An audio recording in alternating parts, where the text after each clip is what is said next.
Assalamualaikum warahmatullahi wabarakatuh. Perkenalkan, nama saya Ade Perdana dengan NIM 200420069. Baiklah, pada kesempatan kali ini saya akan mempresentasikan tentang ekonomi politik dan pembangunan.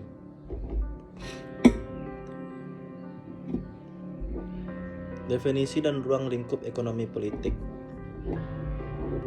Yang pertama itu definisi. Ekonomi politik adalah disiplin ilmu yang mempelajari interaksi antara ekonomi dan politik serta dampaknya terhadap pembangunan sosial, ekonomi, dan politik. Yang kedua itu ruang lingkup, mencakup topik seperti kebijakan ekonomi, distribusi sumber daya, peran negara, dan pengaruh kelompok kepentingan. Yang ketiga yaitu isu kunci kemiskinan, ketidaksetaraan, globalisasi, dan desentralisasi, serta pembangunan berkelanjutan. Selanjutnya itu hubungan antara ekonomi dan politik dalam pembangunan. Politik mempengaruhi ekonomi. Keputusan politik seperti kebijakan fiskal, moneter, dan perdagangan berdampak langsung pada kinerja ekonomi. Selanjutnya itu ekonomi mempengaruhi politik. Kondisi ekonomi seperti tingkat pertumbuhan, inflasi, dan pengangguran dapat mengubah preferensi dan perilaku pemilih.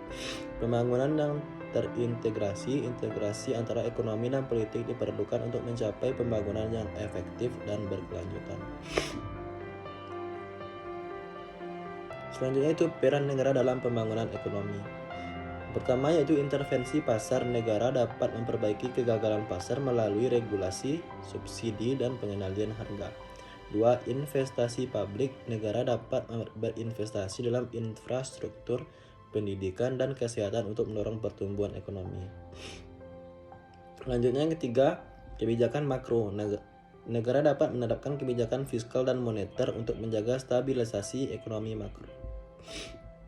Jadi kesimpulannya itu ekonomi politik merupakan pendekatan penting untuk memahami dan mengelola pembangunan ekonomi yang kompleks dan saling terkait dengan dinamika politik. Baik, itulah hasil presentasi dari saya. Kalau ada salah dan janggal saya mohon maaf. Saya akhiri dengan wassalamualaikum warahmatullahi wabarakatuh.